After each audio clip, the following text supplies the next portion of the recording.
Fantastic. Now we've got a wonderful late show, and Helen's going to make us a beautiful piece. And today we're working with Eric Snee.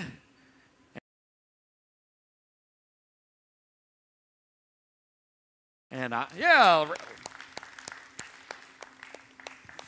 my name is G. Bryan. I'm here to help you folks out. Thank you, sir. And we're going to work together as a team, and we're going to create a beautiful piece right in front of you. Now, who here, show of hands, who here has seen a show today already? Who here has seen a show? Oh, about half of you. And who here, this is their first time ever? Fantastic. Well, we get started, we're known as glass blowers or furnace workers because of our furnace. And that's what we saw Helen gather glass from. Our furnace, you have that beautiful bright orange glow to it. That's because it runs 2,100 degrees Fahrenheit. And at 2,100 degrees, it has that beautiful golden glow to it. 2,100 degrees, that's actually the same temperature as lava. Lava from a volcano. Yeah, it's hot stuff. Now, we're not keeping our glass clear. We're actually coloring it and now shaping it. And you can see we have, boy, it looks like about every color of the rainbow out here on the front here. Everybody see the color on the table here? Yeah, we've got all different types of colors. Now, Helen, you rolled through a little bit of color earlier, but it looks orange now because it's hot. What color are we using to start? This is dark blue, a beautiful cobalt blue, yeah. Everybody likes cobalt blue. Oh, and then you just heard them talking back and forth. Eric has light blue. He has a little bit of light blue. So here's I'm going to make sure the lids are on. Okay. Now this is the light blue, and this is the dark blue. And we'll talk more about the color, but this is all crushed colored glass, and you'll see us rolling through the color as we make our beautiful piece. Now again, Eric has the light blue, but it has that golden glow to it because of the heat. And you saw how we were able to just stretch and wrap some of that molten glass. Boy, look at that camera work. You got a great up-close view.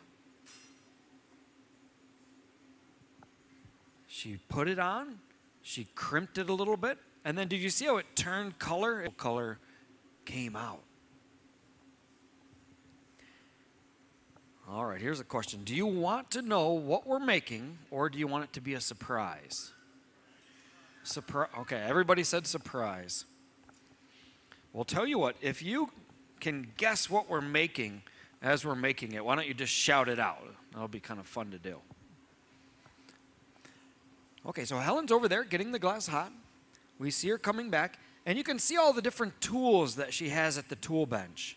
She has lots of different tools, and I'd say it's pretty obvious, right? We can't use our hands. We can't use our hands to shape the glass. And so we use a variety of these different tools as an extension of our hand.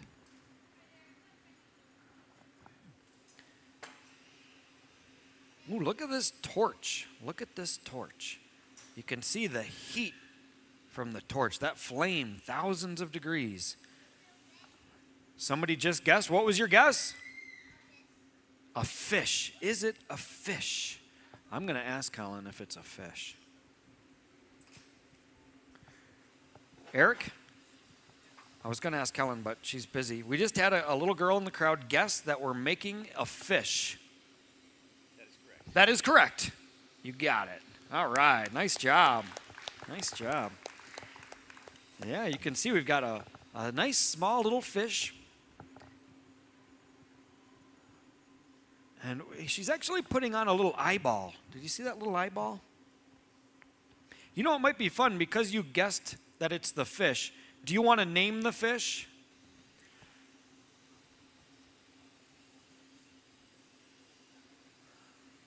Let's see what's next. It looks like they'll use the crimps just to make sure the eyes are just how they want. You've got a nice overhead shot there, nice shot from the side. And you can see the eyeballs. You can see the dorsal fin, the fin on the top, the pectoral fin on the bottom, the tail fin on the side there in the back. Now, we're not going to just make this little fish. Our show, it would be almost over if we're going to make it. What we're going to make is a component. So here we've got a fish. I know it's going to be a surprise, but our surprise will have a fish on it. And then we'll We'll keep going. Now when we finish our fish, because we're going to use it later on, we need to keep it in a holding pattern. We need to keep it at 1,000 degrees Fahrenheit, and we're going to put it into a small little oven. It's called the garage, and I'm standing right next to it here. This is the garage, and we've got some pieces on there. You can see the pyrometer. You can see the gas that comes in the other side. So this is a gas-powered piece of equipment, and it's set at about 1,000 degrees Fahrenheit. I'm going to double check and actually tell you the real temperature. It's set at 1,015 degrees. And what we'll do is when we're done with our fish, we'll put it into the garage. And we call it the garage, and we just think of it as parking your piece. We're going to leave it in there. It won't change shape. It won't slump or droop or drip at only 1,000 degrees. Okay, it'll stay nice and stable. And then at 1,000 degrees, we'll be able to take it out of the garage, and we'll be able to use it later on. Okay, what's next? It looks like they're going to attach a temporary handle. So right now the original pipe is holding on to where the lips are, and then I can take that from you, Helen. Well, we just attached a temporary handle to the tail section of the fish. Now we'll be able to heat up the lips and shape them. And she might add some lips. She might use, remember how she used the torch to heat it? She might use the torch, kind of just carve in some lips. Well, we'll have to see. But you gotta, yeah, look at it. Now that it's off the blowpipe and onto that temporary punty iron, boy, it really looks like a nice fish, huh? It's come to life. Now, Eric, you're getting a little bit of blue. I take it this is for the lips themselves? He said they're blue lips. It's a cold water fish. It's a cold water fish. It's funny. All right. Oh, our designer over there, have you come up with a name? I see her consulting with the family. Oh, she's going to come up. All right, what are you going to call it? Bluey. Bluey the blue-lipped fish. Fantastic. I love it. Okay, Bluey's blue lips are going on now. And look at that tool. Look at that tool. That's actually a butter knife. That's a butter knife. We won't ask where she got it from. But you can see how all of the tools that we're using, metal tools, some are wood, and in that knife when we sculpt glass. You see a lot of glass at the front of our stage. Most of it all blown forms, whether they're vases or bowls, goblets. But we've got some kind of fun pieces over here. You can see fish and swans and elephants, some dragons on the far side. We've got more sculpture on the other end, flowers. All right, there's our Bluey the blue fish. Okay, Eric, I see you have a, or are they going to just put it in? Let's see, they want to make sure that they can get the fish out later on. So it looks like she'll tap the fish. Yeah, we're getting a great shot. Connor's doing a nice job with the camera.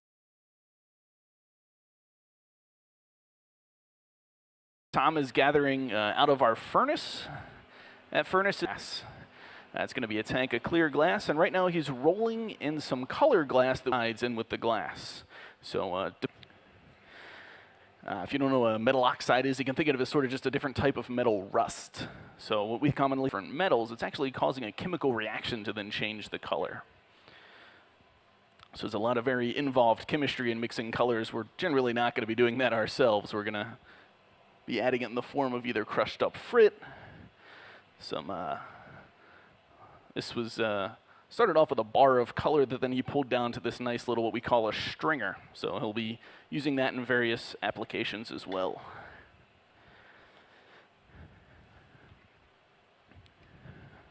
So now the tool he's using right there is called a pair of jacks.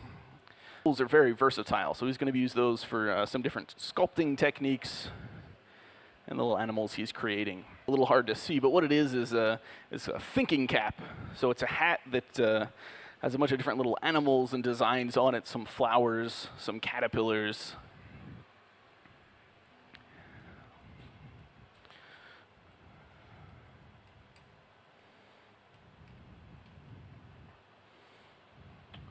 So right there, what he's doing is enforcing a jack line.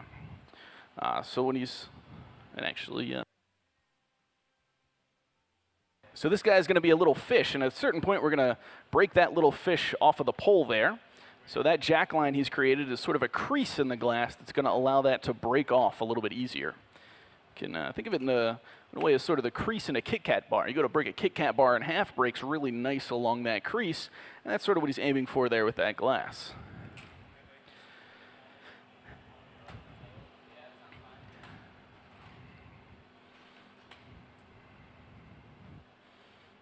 So as you can see, glass blowing is very much a team sport. Lewis is here. He's sort of gathering bits, putting different colors on them, making different shapes, and then they'll be applied.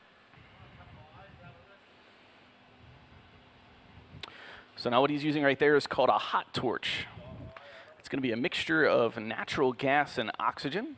So they're combining together to get a really hot flame, really heats up that glass, allows them to sort of work it a little bit better.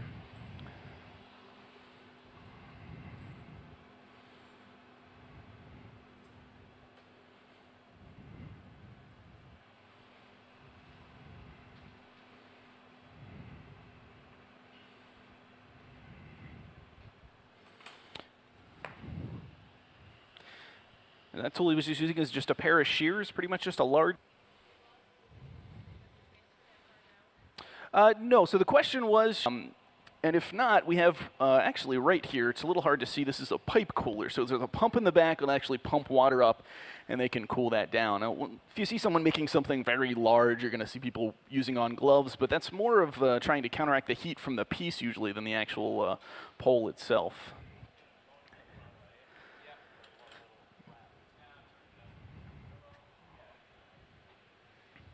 So you'll notice as they enter that reheating chamber that we can actually have a camera in the back there. You can actually take a look inside there. So he's going to be using glass. So as he's working, different areas of the glass are going to be cooling down faster than others, and he needs to keep a base heat working in there. If any part of that glass gets too cold, it'll start to sort of crack and fall away. So he's going to go back in that reheating chamber to keep a heat in there.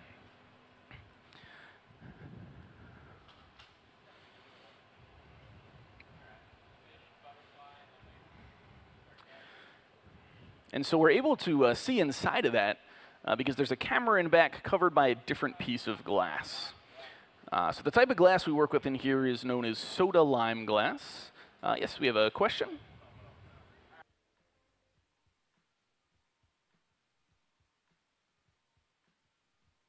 I think the question was sort of what is the temperature?